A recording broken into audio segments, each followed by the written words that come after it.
여덟 번째 물건을 보겠습니다. 25-508629 인천시 성남동의 20평형 아파트 3분의 1 집은 강제 경매가 나왔는데 사양이 취소에 의한 강제 경매가 청구 금액이 4,100만 원입니다. 여기에 전세가 1,000만 원에 월 65만 원의 세입자가 있는데 제가 경매 강의하면서 추천 물건 강의하면서 처음 보는 물건입니다.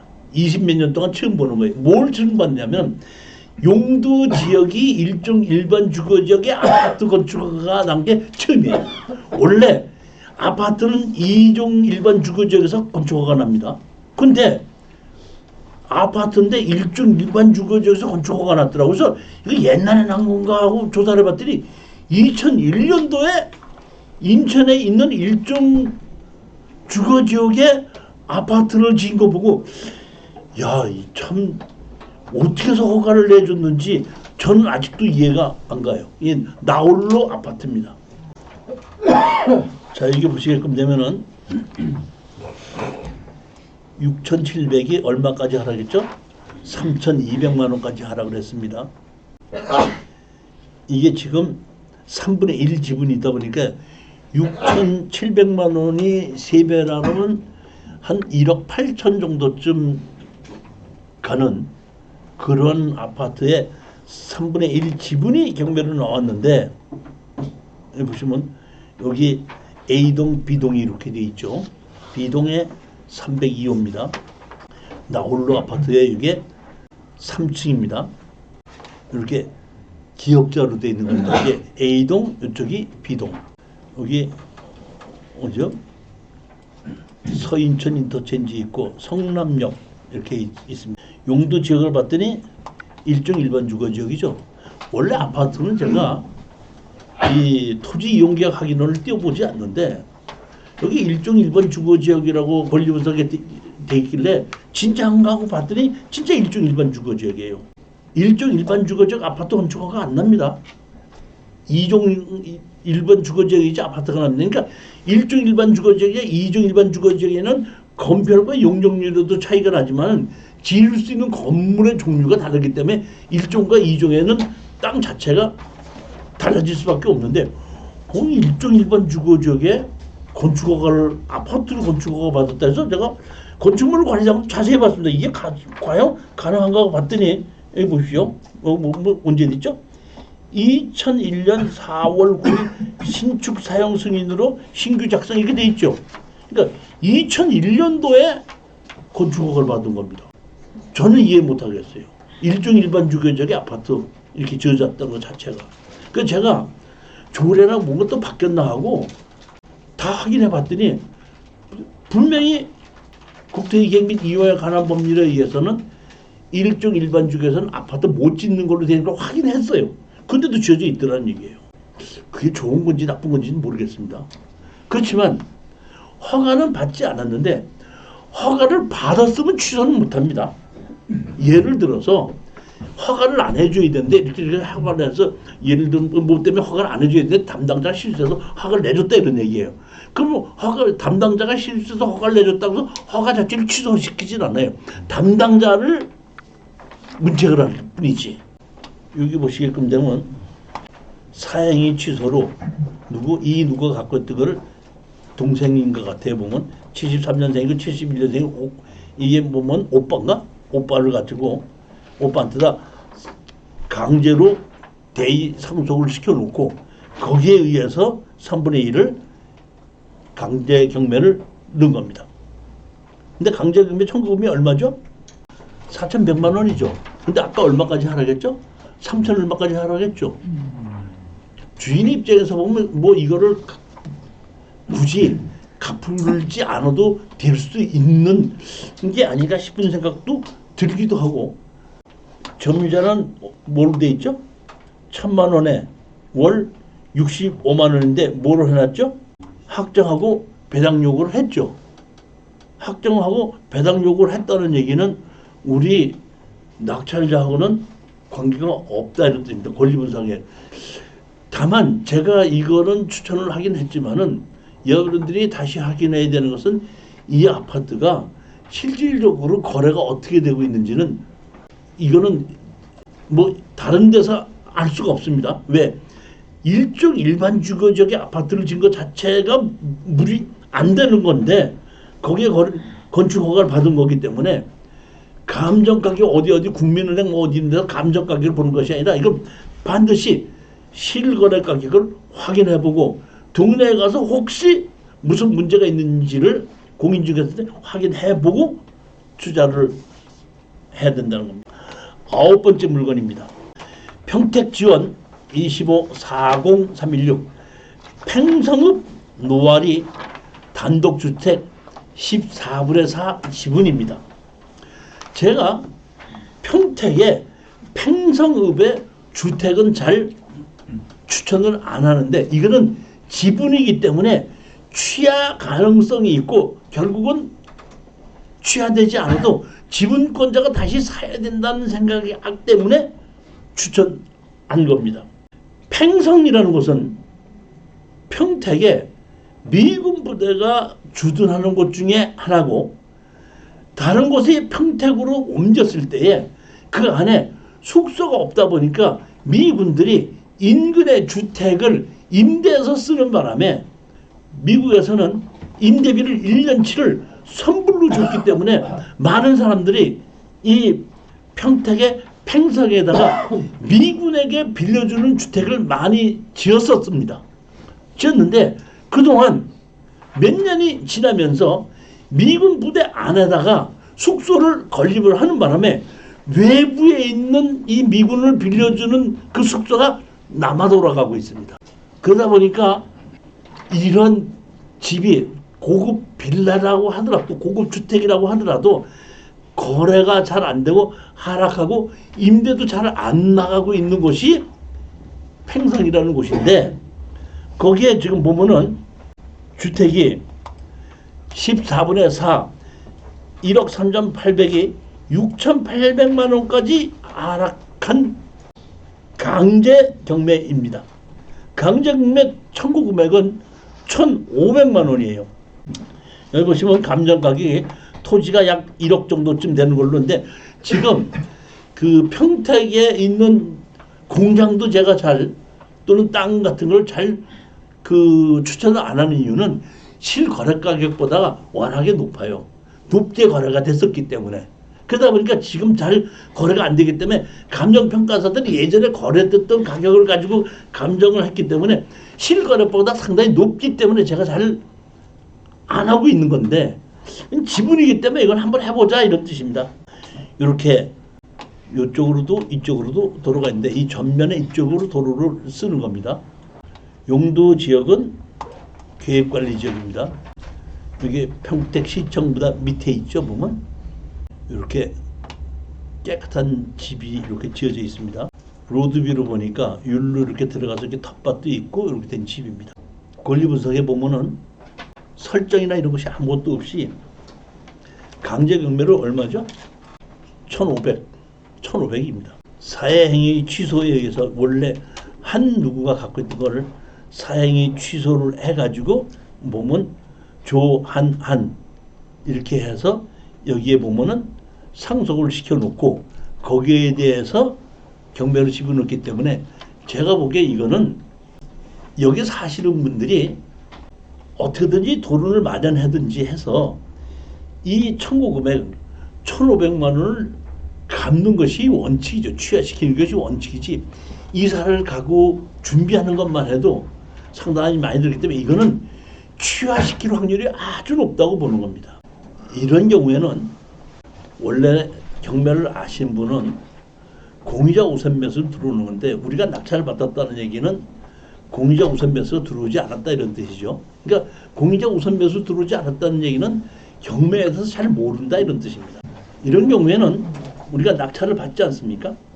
낙찰을 받으면 일주일 있으면 낙찰 허가가 나고 2주 있으면 이의신청 기간이 끝나지 않습니까? 끝나고 나면은 그때 잔금을 내라고 나올 때 그때 가서 만나도 되고 취하를 시켜도 되고 그때 만나서 우리가 잔금을 안 내도 되고 하는 건데 이거는 금액 자체가 청구 금액이 워낙에 낮기 때문에 웬만하면 이렇게 해서 가서 취하를 시키십시오. 그리고 제가 한 3, 400 얼마만 주신다 그러면 취하 동의서를 써드리겠습니다. 해가지고 안내를 해주는 것이 가장 빨리 해결하는 것 중에 하나입니다. 점자는 뭐에? 채무자 겸 소유자는 아들, 형으로서 주민등록증 돼 있지만 실제 여기서 거주하지 않는다. 다른 임차인은 없다. 이렇게 돼 있죠. 채무자 겸 소유자의 아들이라든가 엄마가 근무한다, 엄마가 있다는 뜻이니까 그 형제가 같이 있는데 그 엄마와 형제 둘이 상속받았는데 그 엄마와 형제는 여기서 살고 있고 다른 한 형제는 여기서 살고 있지 않는다 이런 얘기거든요. 그러니까 엄마하고 다른 데서 살고 있는 형제가 여기서 그대로 살려면 1,500만 원을 해결해야 되는 거 아니냐 이런 뜻입니다. 26년 1월 23일 날 특수경매 무료 공개 강의를 준비하고 있으니까 누구든지 오시라 이런 얘기입니다. 오시는 경우에 지분이나 건물재, 반값 공장, 농지, 연금, 맹지, 토지 이런 거를 제가 권리 분석을 해드리고 낙찰을 받고 난 다음에 어떻게 매도를 하고 나오냐에 대해서 자세히 설명을 드리는 강의를 1월 23일 날 무료 강의로 진행한다 이런 얘기입니다. 10번째 물건입니다. 고향지원 24-76989 파주시 장곡리 노유자 시설로 되어 있다. 노유자 시설하면 그 우리 어린이 그 유치원이나 아니면 노인 시설인데 보증금이 20%인 됐습니다. 누가 낙찰을 받다가 잔금을 내지 않았더라고요. 감정가가 4억 1,900원인데 지금 얼마까지 하는 1억 4,300까지 하라고 했습니다. 여기 보시게끔 되면은 2억 500일 때 누군가가 2억 8천에 낙찰을 받았죠. 근데 왜? 미납을 했습니다. 미납을 해서 2억 500까지 하락한 걸 1억 4,300만 원까지 하락했기 때문에 제가 추천한 겁니다. 노유자 시설이 경매는 많이 나오고 가격이 많이 하락하는 경우가 꽤 있는데 제가 노유자 시설을 잘 추천을 안 하거든요. 가격이 많이 하락을 했어도. 그 이유는 아파트나 이런 단지 같은 거 집을 질 때 노유자 시설로 허가를 받아서 아파트를 짓고 그 노유자 시설을 짓게끔 만들었다고 할 때는 용도 변경을 못 하게끔 돼 있습니다. 그러니까 그 아파트 단지 내에 노유자 시설을 해갖고 유치원을 했다 이런 얘기예요. 근데 애들이 없으니까 유치원 문 닫아야 되겠죠. 그러면 그걸 낙찰을 받게끔 되면 그 용도를 다른 용도로 변경을 해야 되는데 그 아파트를 허가를 내줄 때에 그 유치원을 다른 용도로 변경을 못하는 조건을 내줬기 때문에 그러한 거를 낙찰을 받는다고 가격이 하락을 해서 낙찰을 받는다고 하더라도 다른 용도로 쓸 수 없기 때문에 제가 추천을 안 한 겁니다. 근데 이거는 그런 아파트가 아니라 일반 주택을 노유자 시설로 노인 복지 시설로 쓰다가 허가를 받아서 쓰다가 경매로 나왔기 때문에 언제든지 낙찰을 받으면 이 집은 용도 변경을 할 수 있다는 뜻입니다. 그렇기 때문에 용도 변경이 가능하기 때문에 추천한 겁니다. 대지로 두 필지가 이렇게 돼 있고 한 필지가 건물이 지어져 있고 한 필지는 마당으로 사용하고 있습니다. 용도 지역은 계획관리지역이고 지목은 대지로 되어 있습니다. 여기 보시면 이렇게 동네 가운데 여기 집 하나 있고 이게 맨 땅이 있죠. 그러니까 이거는 마당으로 쓰고 있고 집이 하나 지어진 겁니다. 여기 보면 제시의 건물 이거는 뭐 테라스 같은 거 있는 걸 제시의 건물이라고 여기 2층으로 이렇게 지어진 겁니다. 로드뷰를 보니까 여기 2층으로 지어져 있죠. 여기 써 있죠. 제가 보기에 이거 낙찰을 받으면은 근린생활시설로 바꿔가지고 뭐 주택으로 써도 되고 뭐로 하는데 제가 뭐 평면도를 봤더니 방으로 나눠져 있는데 화장실이 표시가 안 돼 있더라고요. 화장실이 없는 건지 표시를 안 한 건지는 모르겠더라고요. 언제든지 근린생활시설로 변경하고 노인복지시설이 아니라 근린생활시설로 변경을 해서 매도를 하든지 월세를 주든지 하면서 팔려고 내놓는 것이 맞지 않는가 이렇게 보기 때문에 이것도 가격이 지금 많이 하락을 했죠. 얼마까지 하락을 했죠? 34%까지 하락했나요? 예. 지금 보시게끔 되면 얼마죠? 34%까지 하락을 했죠. 예. 질리지만 않고 여기 보시면 최저 가격이 1억 4,300이니까 최저 가격 근처에서 낙찰을 받고 낙찰을 받기 전에 근처에 가서 여기가 실질적으로 매매가 땅이 얼마가 된다 이런 거를 가지고 여러분이 낙찰을 받지 않습니까? 낙찰을 받아갖고 공인중개사한테 팔아주십시오. 그러면 땅이 몇 평인가 물어봅니다. 그럼 땅이 몇 평이라고 하면 얼마입니다 이렇게 얘기하거든요. 그럼 건물은요? 그러면 건물은 안 칩니다 이럴 수도 있습니다. 이런 경우에. 그렇기 때문에 땅 가격만 얼마에 거래가 되는 걸 보고 땅 가격만 가지고 땅 가격의 한 90%에 내가 매도를 하겠다. 그럼 지금 34%까지 따질 걸 내가 땅 가격의 50% 정도의 낙찰을 받겠다. 그리고 실거래 가격의 90%에 팔겠다. 이런 정도로 계산을 하고 거기에 맞춰서 입찰에 들어가고 낙찰을 못 받더라도 미련을 버리라 이런 뜻입니다. 또다시 말씀드립니다. 경매장에서는 절대 승부욕을 발휘해서는 안 된다는 겁니다. 제가 승부욕을 발휘해서 안 되는 게 두 가지가 있죠. 제일 먼저 뭐죠? 운전할 때 양보 운전. 그 다음에 경매장에 가서 내가 그냥 생각한 가격.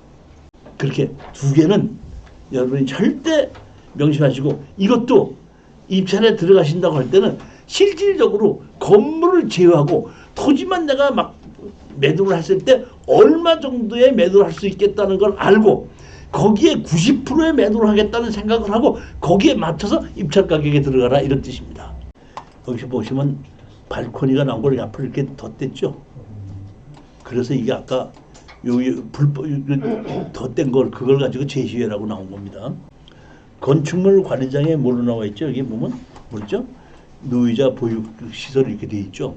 아무 문제가 없습니다. 아까 계획관리적으로 나왔고 아파트나 이런 것이 아니라 단독으로 내가 노이자 시설을 한 거기 때문에 언제든지 설계 변경 가능하다 이런 뜻입니다. 그러니까 근린 생활 시설로 만들어 놨기 때문에 이거는 주택으로 안 들어가는 겁니다. 그리고 노이자 시설로 되기 때문에 이걸 낙찰을 받아도 근데 이제 요게 중요한 건 뭐냐면 이게 1순위가 고향 축협이죠. 2순위에서 지금 경매 신청을 했죠. 그러니까 2순위까지 배당이 되지 않으면 이건 취하가 됩니다. 그렇기 때문에 입찰에 들어갈 때 가격을 결정하고 나면은 고향 축협에다가 물어봐서 설정만 많이 되고 실질적으로 받아가는 것이 이렇게 많지 않을 수가 있어요. 그렇지 않으면 이 2순위에서 또 대출 안 해주니까. 그렇기 때문에 그걸 정확하게 알아보고 만약의 경우에 여기에 이것이 지금 실질적으로 3억 3,600이 돼 있다면 뭐 한 2억 8천이든지 2억 5천이 정도가 되는 것이 그대로 살아있다. 채무가 그대로 있다 하면 입찰 들어갈 필요가 없는 겁니다. 이거는 낙찰 받아도 취해야 되는 겁니다. 제가 아까 네이버에 밴드를 제가 운영하고 있고 공개 강의 밴드가 있다고 얘기했죠. 근데 네이버에 사실 블로그도 있습니다. 네이버에 밴드가 있고 공개 이 블로그가 있는 거 네이버는 밴드에는 동영상을 올릴 수가 있지만은 자료는 올릴 수가 없습니다. 그래서 제가 네이버 블로그에다가는 자료를 올려드립니다. 자료를 다운 받으셔서 여러분들이 보관하시면 제가 옛날부터 이렇게 했던 자료를 지금 매일같이 하나씩 올리고 있기 때문에 그 자료를 필요하신 분들은 여기 부동산 투자 마술사라는 네이버 블로그로 들어오셔서 한 번씩 보셔도 됩니다. 11번째 물건입니다. 인천지원 24 560008 강화금 매음입니다. 지목이 전이고 농지 취득 자격증명서 필요한데 평수가 얼마죠? 309평이죠. 1000제곱미터가 살짝 넘어가기 때문에 이것만 낙찰을 받아도 우리가 농업인으로 만들 수 있고 농업 경영체 등록을 할 수가 있습니다. 감정 가격이 1억 9,700만 원짜리가 9,600만 원까지 하락을 했기 때문에 제가 추천한 겁니다. 여기 보시면 전용 허가가 있고 허가가 21전 전용 목적 2종 근린생활시설로 건축 허가가 받았던 적은 있습니다. 즉 이 땅을 낙찰을 받아서 도로변이 옆에 있기 때문에 건축 허가 받는 데는 문제가 없다 이런 뜻입니다. 건축 허가를 받는다고 하더라도 다른 사람이 사용할 만한 사람이 있어야 되는데 주변에 아무것도 없기 때문에 좀 더 기다려야 되지 않는가 싶어서 농지를 사놓고 이거는 여러분들을 농업인으로 만들고 농지 연금을 받기 위해서는 5년이라는 세월을 채워야 되기 때문에 여기에 사서 농사를 좀 짓는 것도 괜찮지 않을까. 가격이 싸니까. 그 다음에 강화도라는 곳에는 가격이 올라갈 수 있는 그 미래의 가치가 있는 것이라고 봤기 때문에 그래서 49%까지 떨어진 것을 농업인으로 만들 수도 있기 때문에 300평이 살짝 넘어갔기 때문에 추천하는 겁니다. 농지 취득 자격증 명서를 발급받아야 되는데 농지 취득 자격증을 발급받는 건 누구든지 다 발급받을 수가 있습니다. 안 해주게끔 되면은 행정소송을 해도 다 발급받을 수가 있는데 이런 분은 안 됩니다.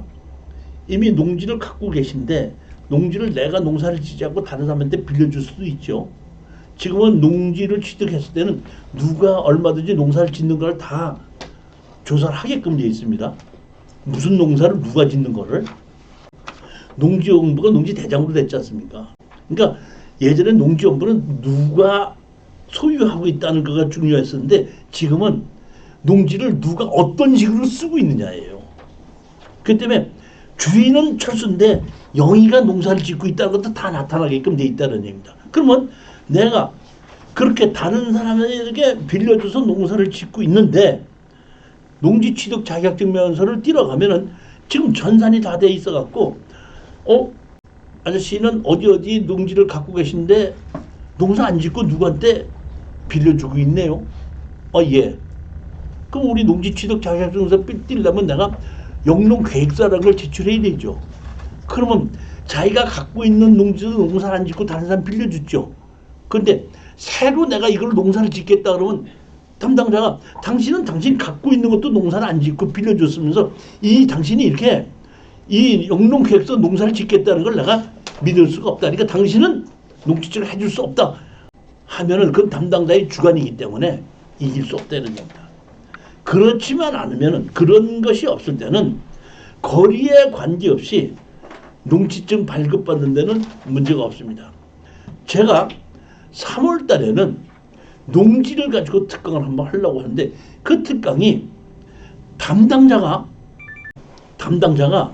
농지 취득 자격증명서 안 해준다고 하는 바람에 가격이 하락한 것을 낙찰을 받아가지고 여러분들에게 추천하는 겁니다. 낙찰 받을 거를. 제가 가서 봤더니 농지인데 무허가 건물이 하나 있어갖고 담당자가 농지증을 안 해주는지 모르지 않습니까? 그래서 제가 가서 물어봤습니다. 이거 경매로 나왔는데 농지증 해줍니까? 했더니 이렇게 보더니 어떤 분은 예 이거요 저기 가서 항공사진 봐갖고 73년도 이전에 이 건물이 있었으면요 농지증 해드립니다 하고 자세히 가르쳐주는 경우에는 제가 그 물건 추천을 안 합니다. 나한테만 가르쳐 다른 사람들도 가르쳐줘요. 근데 제가 봤더니 73년도 이전에 있어서 농지증하고는 관계없이 반대로 해줘야 되는데 담당자 당연히 안 되죠. 그럼 제가 얼른 와갖고 추천합니다. 그렇게 해갖고 농지증을 신청할 때 수원에 가서 국토지리정보원 가서 73년 이전에 있는 항공사진 첨부해서 농지증 신청해라. 그럼 농지증 해주게끔 되면 그때부터는 농지법 적용을 받지 않기 때문에 내가 낙찰을 받아갖고 팔을 때도 다른 사람한테 팔 때도 농지법 적용 없이 건물 없이 그대로 또 매도할 수가 있거든요. 그런 경우에는 농지법상 농지가 아니기 때문에 그런 거를 투자를 하는 것이 있고 그런 걸 골라주는 것이 제가 하는 일이거든요. 즉 농지 취득 자격증명서 발급받는 방법도 우리가 농지를 투자했을 때의 수익을 올릴 수 있는 방법 중에 하나라 이런 뜻입니다. 여기는 아까처럼 문제만 없으면 무조건 농지증을 해주기 때문에 거리에 관계없이 해주기 때문에 아무 문제 하지 말고 걱정하지 마시고 입찰에 들어가라 이런 뜻입니다. 단 뭐만 하지 말아라. 지르지는 말아라. 왜? 가격이 하락했기 때문에 추천을 했는데 질러서 낙찰을 받는다면 그게 무슨 의미가 있느냐 이런 얘기입니다. 용도 지역도 여기 보면 계획관리 지역이죠. 여기도 보니까 여기 보면 우리 강화도 가면은 뭐죠? 송모도가 있죠. 송모도로 예전에는 배 타고 건너갔는데 지금 다리가 낮아서 그냥 차 타고 그냥 갑니다. 끝나서 맨 남쪽 맨 끝에예요. 보면 여기 보면 모르긴 몰라도 여기 가서 보게끔 되면 바다가 보이는지 안 보이는지 모르겠지만 뭐 집을 한 2층만 진다 그러면은 송모도 맨 끝에 바다가 바라보이는 그런 곳이 아닐까 이렇게 생각하고 이게 포구도 가까운 곳에 있는 그런 위치에 있는 땅입니다. 물론 강화도까지 가서 강화도에서 다시 송모도까지 가려면은 시간이 좀 걸리겠지만은 다시 강화도 섬 안에 다시 송모도의 섬의 남쪽 맨 끝이라는 위치 자체가 그렇게 나쁜 위치는 아닙니다. 그런데 나쁜 위치는 아니면서도 300평이라는 규모가 큰 것도 아니고 딱 넘어서 농지를 연금도 받을 수 있고 농업인도 될 수 있고 건축허가도 받을 수 있고 이런 모든 여건이 다 되는데도 불구하고 49%까지 하락했기 때문에 추천했다 이런 뜻입니다. 도로변했고 이렇게 논으로 돼 있습니다. 이렇게 건물인데 여기 요 본건인데 옆에는 건물이 하나 있더라고요. 여기 옆에 앞에는 바로 옆에 300평이면 그렇게 그 시골에서는 작다 그러지만 서울에서 사람으로 봤을 때 300평은 엄청나게 큰 땅입니다. 자, 이게 보시면 신축에 신고를 했죠. 뭘 해놨죠? 착공계를 해놨죠. 착공 예정이 24년 이렇게 허가만 받자고 착공을 했을 때 실질적으로 지금 공사는 안 하고 있죠. 아까도 똑같이 말씀드렸지만 담당자한테 가서 보면은 이 실질적으로 착공하지 않았으니까 허가를 멸시시켜 주십시오 하게끔 내가 멸시시켜 주고 아니면 담당자 여기 허가 받은 사람한테다가 그 건축허가 명의 변경 해주겠느냐 해갖고 명의 변경 해주는 값이 농지 전용 부담금을 내야 되거든요. 우리는. 근데 이미 그 사람은 농지 전용 부담금을 내놨단 말이에요. 그러니까 농지 전용 부담금 낸 것만큼만 나 그 돈 내놨으니까 당신이 새로 허가를 받으려도 농지 전용 부담금을 내야 되지 않습니까? 그 가격만 주식적으로 그거 그냥 넘겨받아도 된다는 얘기입니다. 그대로 건축지 명의 변경. 근데 그 이상으로 달라고 그럴 때는 뭐 내가 멸시시켜버리고 어차피 농지 전용 부담금을 내가 새로 내고 개발하고 사용받는데 내일 모레 지금 단박 집을 질 거 아니라면 억지로 할 필요는 없다 이런 얘기다. 2, 3년 후에 3, 4년 후에 해도 문제는 없지 않느냐. 다시 한번 말씀드리지만 49%까지 하락을 했고 성모도의 남쪽 끝이고 평수도 300평을 살짝 넘어갔기 때문에 12번째 물건인데 이걸 제가 강의를 오기 전에 한번 봤더니 이미 취하가 됐더라고요. 제가 추천 물건을 강의하거나 이렇게 공매 물건을 강의할 때는 만들 때는 보통 한 입찰한 열흘 전이나 보름 전의 거를 제가 골라서 여러분들에게 설명을 드리는데 그 사이에 취하되는 경우도 있거든요. 이거 취하됐더라고요. 지금부터는 공매 물건입니다. 13번째 물건입니다. 물건 공매 물건입니다. 공매로 2024 1798201 서귀포시 토평동에 대지가 43.78평이고 주택이 있습니다. 근데 건물은 폐가 수준으로 비어 있고 공가로 돼 있고 건물은 건축물 관리장은 있는데 등기부등본이 없어서 공매에서는 등기부등본이 없는 건축물 관리장이 있고 등기부등본이 있어도 매각에 포함하지 않습니다. 따라서 이거는 건축물 관리장은 있지만은 등기부등본이 없다 보니까 건물은 매각 제외고 토지만 매각입니다. 그러니까 건물 주인과 땅 주인은 같아요. 같은데 건축물 관리장이 있고 등기부등본이 없다 이러대. 그래서 매각 제외로 나왔습니다. 제주도 땅값이 하락했죠. 하락하잖아요 지금. 이렇게 하락하고 있는 제주도의 땅 또 사면 어떻게 돼요? 사야 돼? 또 사야 돼? 평수가 54평이면 한 열 몇 평 정도 가지고 그 근린 생활시설 만들기엔 딱 좋습니다. 가격이 지금 감정 가격이 얼마로 돼 있죠? 1억 5천으로 돼 있죠. 1억 5천으로 되는지 지금 얼마까지 떨어졌죠? 4,700만 원까지 떨어졌습니다. 여기 거주자 없습니다. 여기 보시면 8,300만 원, 800만 원, 5,900만 원 하기 때문에 이거는 세금을 내 가지고 취해야 될 일도 없습니다. 지금 오늘이 우리가 1월 며칠이죠? 9일. 1월 9일이죠. 그러면 이게 보면 여기에 낙찰을 받지 않았다 그러면은 여기 얼마가 되는 거죠? 지금 다음번에 떨어진 게 3,100만 원에서 1,500까지 떨어졌죠.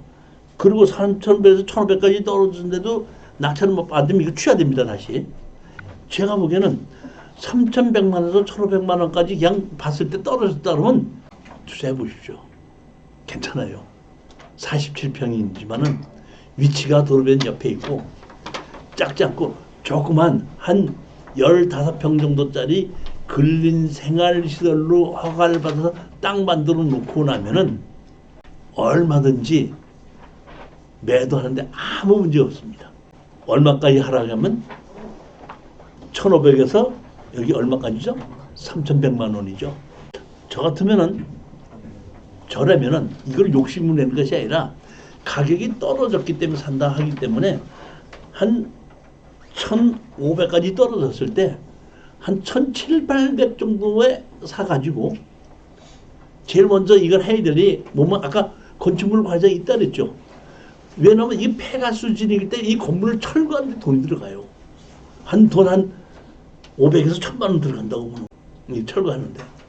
그러면 그 돈을 내가 된 것보다는 여기에 있는 건물 주인한테다가 철거하고 지료를 달라고 또 청구해버리는 겁니다. 떠넘겨버리는 거예요. 그리고 건물을 수리를 해도 되고 철거해버려도 되고 또 주인이 제주도에 가서 공가를 이거를 철거해 주십시오 하고 신청하게끔 되면 심사를 해서 철거도 해줍니다. 주인하고 협상을 하게끔 되면 그렇게 해도 되고 뭐 여러 가지 있기 때문에 제가 보기에는 1억 5천짜리가 2천만 원 정도 중에 살 수 있다 그러면 아무리 제주도가 지금 땅값이 하락한다 그래도 사놓자 이런 뜻입니다. 이렇게 돼 있고 여기 보면 집이 이렇게 돼 있죠. 여기 집이 있고 여기도 집이 하나가 또 있습니다. 이렇게 보면 용도 지역은 뭐예요? 자연녹지 지역입니다. 도시 지역이라는 뜻입니다. 위치도 좋아요.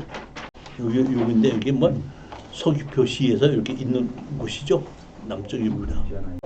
여기로 보면 집이 이렇게 한 채가 있죠. 집이 옆에가 조금 넘은 걸로 돼 있는데 여기 집 주인한테다가 철거하고 지료 소송해서 그 사람이 이 건물을 넘겨받게끔 하든지 철거해서 없애버리든지 하면 돼요. 보면 이것도 제가 보기에는 제주도의 인건비가 자재비가 상당히 비싸요. 보면 그 때문에 철거해도 되지만 가서 웬만하면 수리를 해도 상관이 없어요. 보면. 제가 제주도에 꽤 있어 봤더니 그 조그만 가게도 가다가 커피나 이렇게 먹을 수 있게끔 쉴 수 있는 것만 만들어놔도 장사가 잘 되더라고요. 그랬을 때 여기에 보면 그 한 7평쯤 되는 거를 건물을 한 10평이나 15평 정도 만들어 놓게끔 하고 그 앞에 쉴 수 있게끔 마당 같은 거 만들어 놓는다 그러면 월세도 나올 수 있을 것 같고 뭐 또 1,000만 원 정도, 2,000만 원 정도를 주고 건물 뭐 보수한 데서 한 4, 5천만 원 들어간다고 하더라도 서귀포에 내가 이런 집 갖고 있는 것 자체는 제가 보기 1가구 2주택 들어가지 않게끔 근린 생활시설로 만들어버리면 얼마든지 가능하거든요.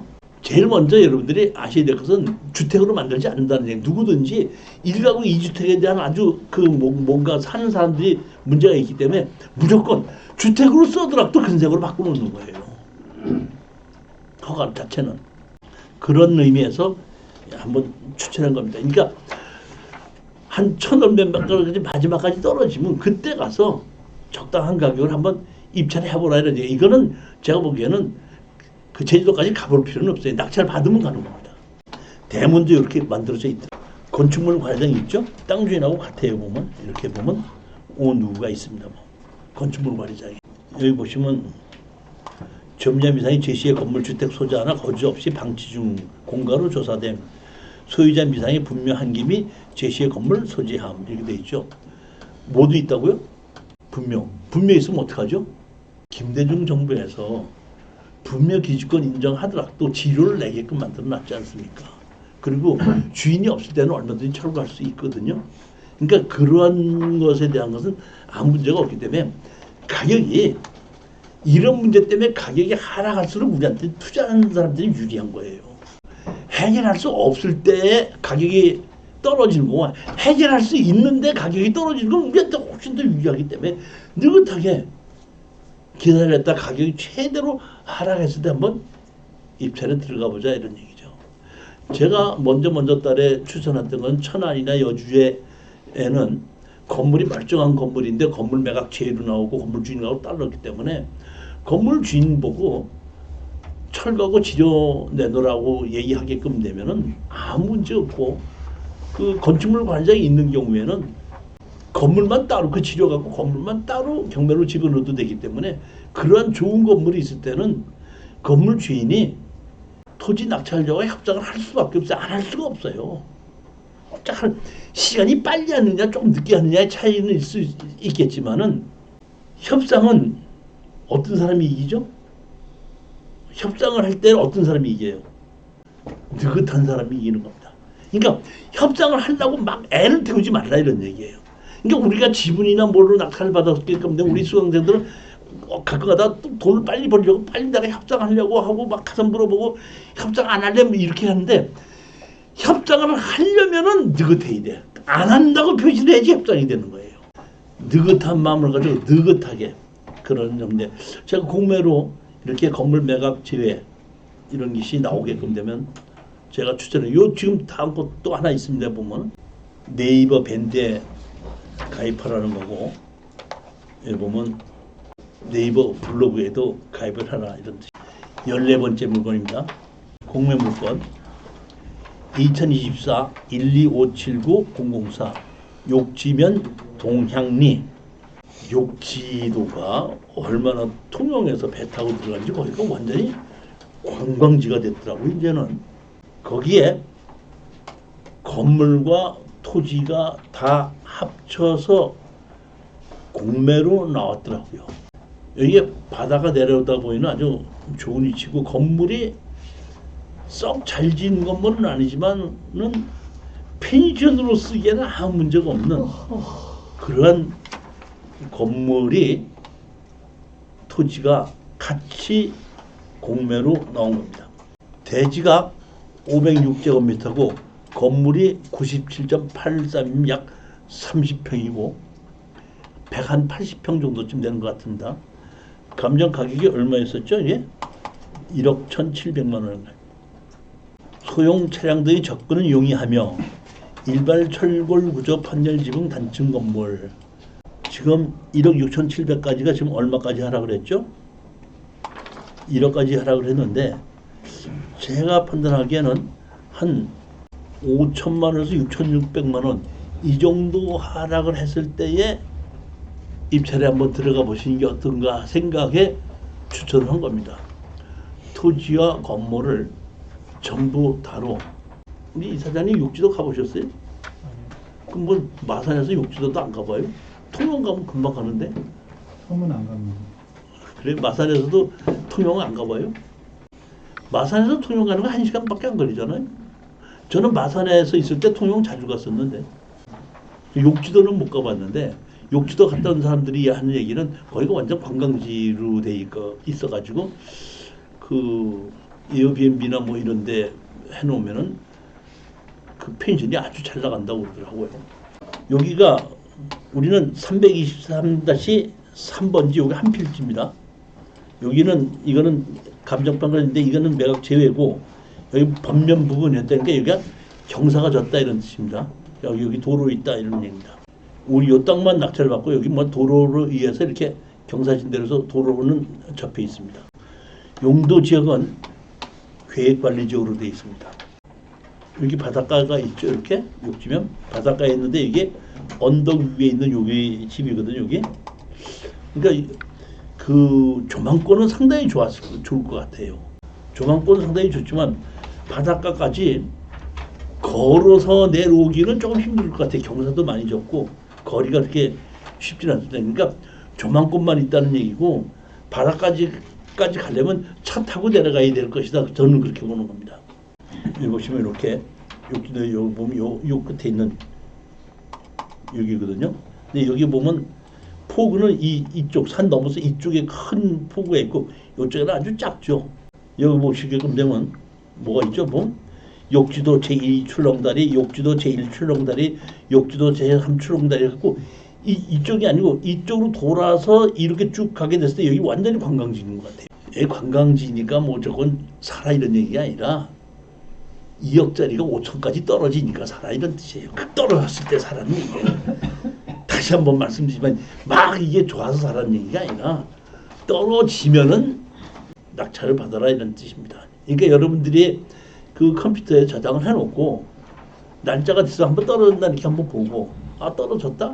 그럼 한번 이런 정도면 되지 않을까 이렇게 떨어졌기 때문에 투자하라는 얘기지 억지로 이 물건이 좋으니까 욕지도가 좋으니까 저만권이 있으니까 투자하라 이런 뜻은 아닌 겁니다. 왜 그러냐면 이 자체가 여러분들이 아무리 싸게 낙찰을 받아도 빨리 매도하기는 쉽지가 않아요. 이런 것 자체를 일반 매매로 사시는 분들이 이렇게 많지가 않아요.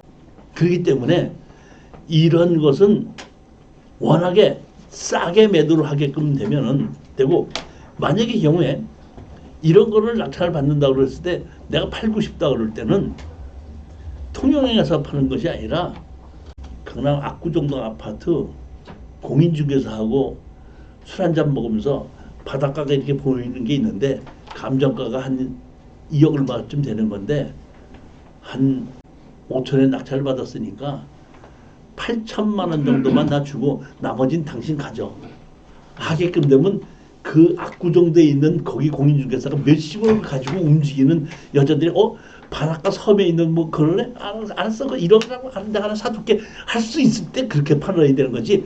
여기 동네 가서 이 펜션들이 여기 팔겠다고 통영에 가서 여기서 욕지도 가서 공인중개사 하는 거 이거 팔아주지 안 팔려요.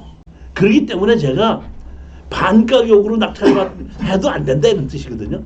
더 하락을 했을 때에 그럴 때에 입찰에 들어가서 낙찰 받으면 좋고 안 되면 말아라 이런 뜻입니다.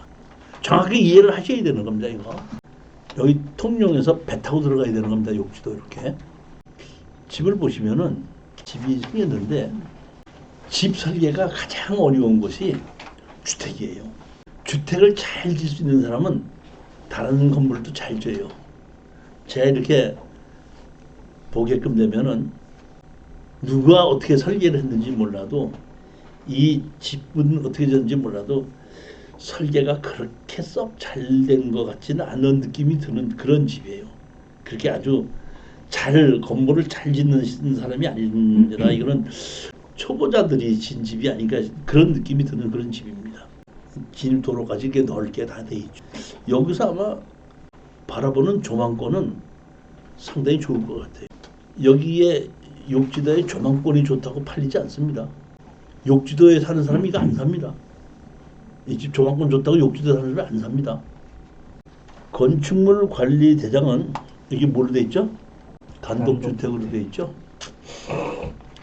단독주택으로 돼 있어도 지금은 2억 원 미만의 지역은 2억이 미만의 건물은 1가구 2주택으로 해서 누적해서 취등록세를 낼 때 4%, 8%, 12% 이렇게 늘어나지는 않습니다. 그렇지만 내가 이거를 주택으로 갖고 있는데 팔려다 보니까 안 팔렸잖아요. 안 팔렸는데 지금 살고 계신 아파트 팔으려고 그러죠. 아파트 1가구 2주택으로 양도소득세 내야 되는 거예요. 그러니까 이것도 낙찰 받으면 뭘로 바꾼다고요? 그런 생각으로 보고 용도변경 해놓은 거예요. 여자분이 개인적으로 이거 갖고 계시면서 이걸 가지고 펜션으로 임대를 주면서 하시는 게 아닌가 싶은 생각이 들어요. 그러니까 그 욕지도에 사시는 분이 이거를 이런 땅이 있으니까 하나 지어가지고 펜션으로 임대해 주면서 수익을 올렸던 것이 아닌가 이런 생각이 드는 그런 물건입니다. 체납자 누구와 현장 면담하면 본인이 거주하며 임대차 관계 등은 없다고 진술함이라고 하죠. 15번째 물건입니다. 이것도 공매 물건입니다. 2025 06053-004 김제시 옥상동에 108-1 외 한 필지의 11분의 2 지분 매각입니다. 여기 지분권자 윤 누구가 지금 거주하고 있고 한 필지는 전으로 돼 있고 사실상 건물이 지어져 있기 때문에 이거는 농지법상 농지에 해당하지 않기 때문에 이거는 농지 취득 자격증명서는 필요 없습니다.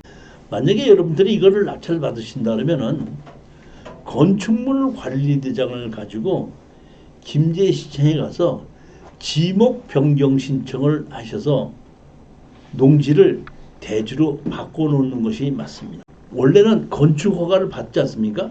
그러면 농지에다 건축 허가를 받으려면 개발행위 허가를 받고 농지 전용 허가를 받고 건물을 지어주는 거고 건축물 관리장이 다 짓고 나면 건축물 관리장이 만들어지거든요.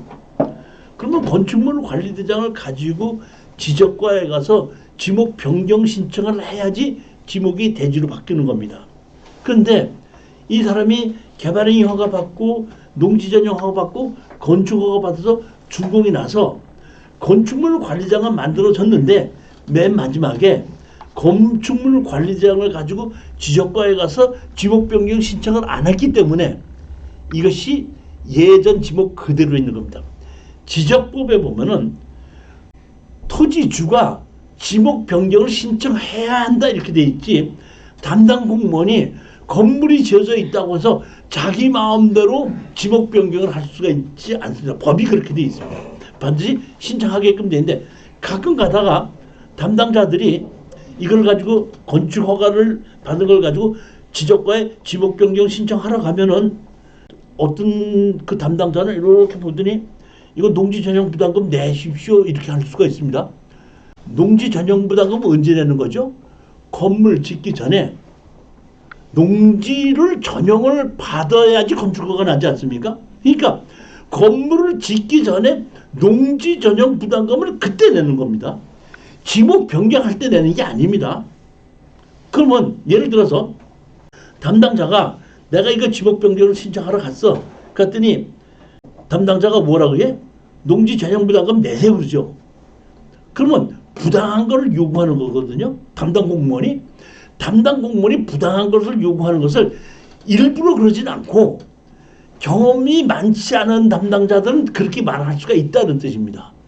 그럴 때는 그 위에 상관한테 가서 이거는 이미 건물을 농지 전용 허가를 받아서 건물은 다 지어졌기 때문에 건물이 지어진 거를 가지고 농지로 지목 변경을 하는 건데 왜 농지 전용 부담금 내라는 것 자체가 내가 지금 농지 전용 허가를 받는 게 아니지 않느냐 하고 설명을 하면은 알았습니다 하시는 담당자가 있는데 또 그 밑에 담당자 편을 들어서 또 똑같이 얘기하는 경우가 있습니다. 그럴 때는 어디로 가느냐? 감사과로 가서 감사과에서 내가 건축물 관리장이 있어갖고 농지를 지목을 대지로 바꾸라고 하는데 지목을 대지라고 바꿀 때에 농지 전용 부담금을 내야 된다는 것이 어디에 있는데 당신이 어디에 그런 법규가 있는데 신청했는데 왜 나보고 농지 전용 부담금을 내라 그러냐고 내가 얘기할 줄 알아야 돼요. 그러면 농지를 전용받을 때 농지 전용 부담금을 내야 된다고 담당자가 얘기하죠. 그러면 얘기해. 농지 전용 허가를 받았기 때문에 건축 허가가 난 거 아니냐. 나는 지금 지목 변경을 하는 것이지 농지를 전용해달라고 신청한 게 아니지 않느냐 하고 분명히 얘기할 줄 알아야 되는 겁니다. 농지 전용 받는 것이 아니라 뭐라는 거죠? 지목 변경을 신청하는 겁니다.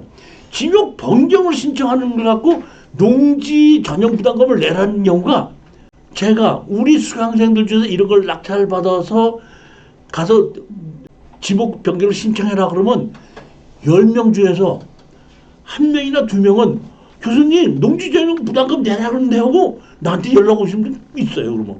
그럼 내가 다시 설명을 해줘 가르쳐 주는 건데 이거는 그렇게 해야 되는 것이다 이런 얘기입니다. 가격이 지금 1,100만 원까지 하락을 했습니다.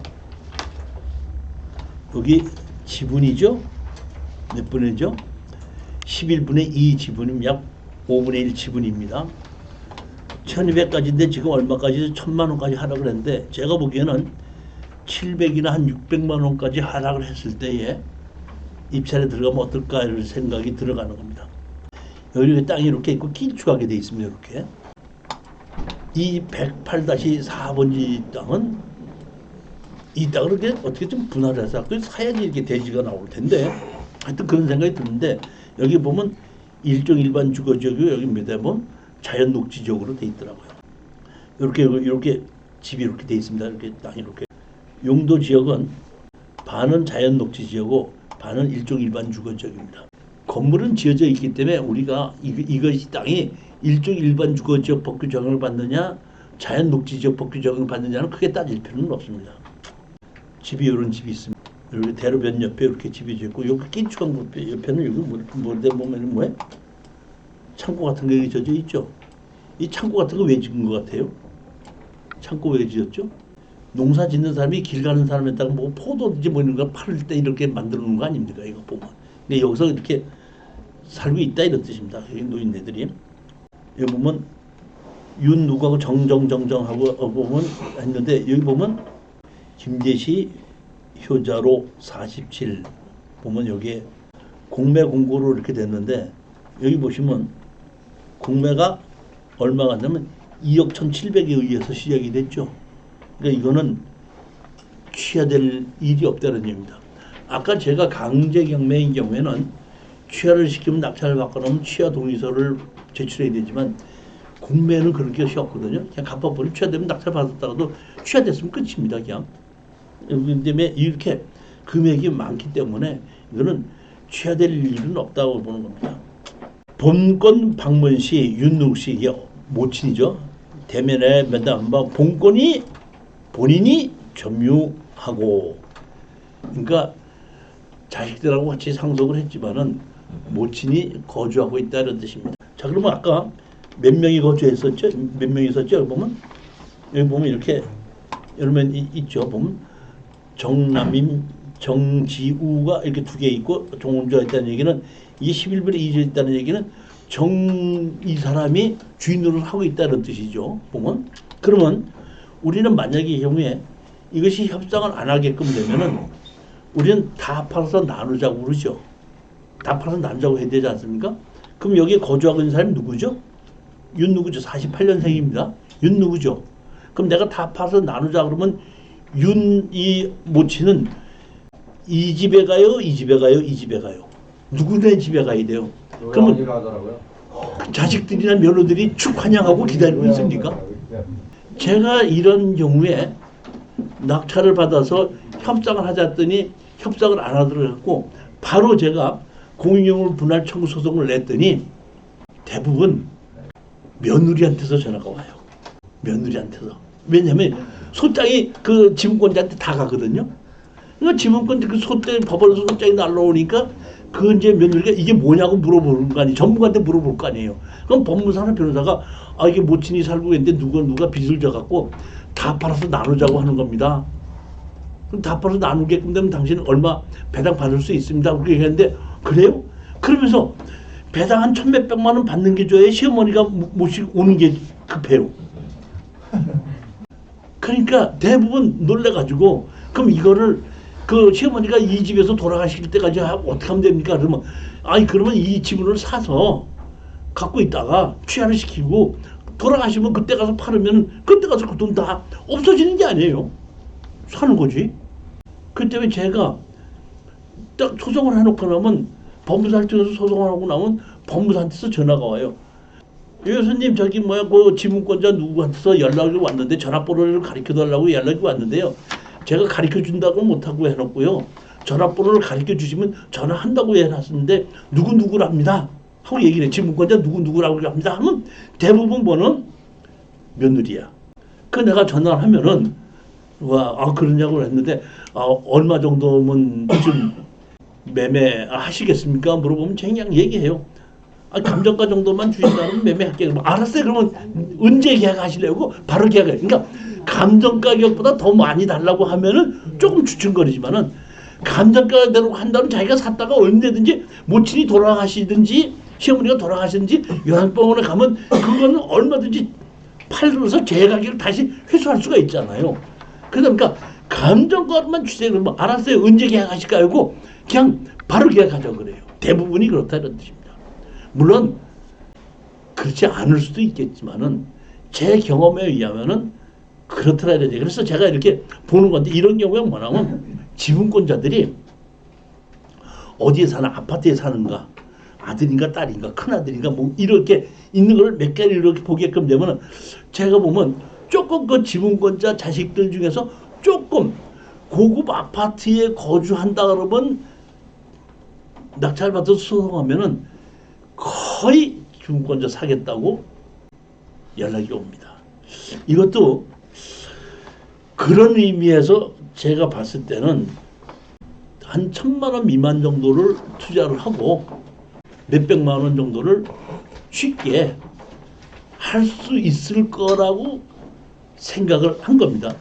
다시 한번 말씀드리는데 지금 보면 여러분들이 제가 추천 물건 강의하는 걸 가지고 뭐 진리의 생명이다 이렇게 생각하시면 안 됩니다. 나는 이렇게 생각한다 이런 뜻이에요. 그러니까 여러분들도 제 생각이 맞는지를 판단해 보시고 내 생각하고 거의 맞고 나도 그런 생각이 같이 든다고 했을 때 거기에 맞춰서 입찰에 들어가는 것이지 뜻을 모르고 말만 듣고 이종실이가 추천해서 그럼 나 들어갈게 이런 식으로 생각해서 추천하면 안 된다 이런 뜻입니다.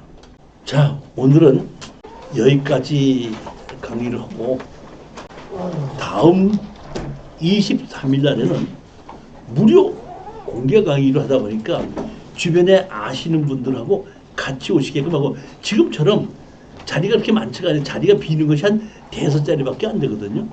그렇기 때문에 미리 누구하고 같이 오겠다고 얘기를 하시면 제가 자리를 이렇게 만들어 놓으니까 그렇게 오시게끔 하고 그 다음에 제가 권리 분석 때 정확히 말할 수 없는 도로에 관한 것의 특강은 이번 17일 날에는 담당자들이 허가를 내주겠다는 그런 사례 1월 7일 날에는 안 해주든지 땅 주인이 막았던 사례 소송을 해서 판결을 받았던 사례를 2개로 나누어 가지고 특강을 준비하고 있습니다. 자, 안녕들 들어가시죠. 감사합니다. 고맙습니다.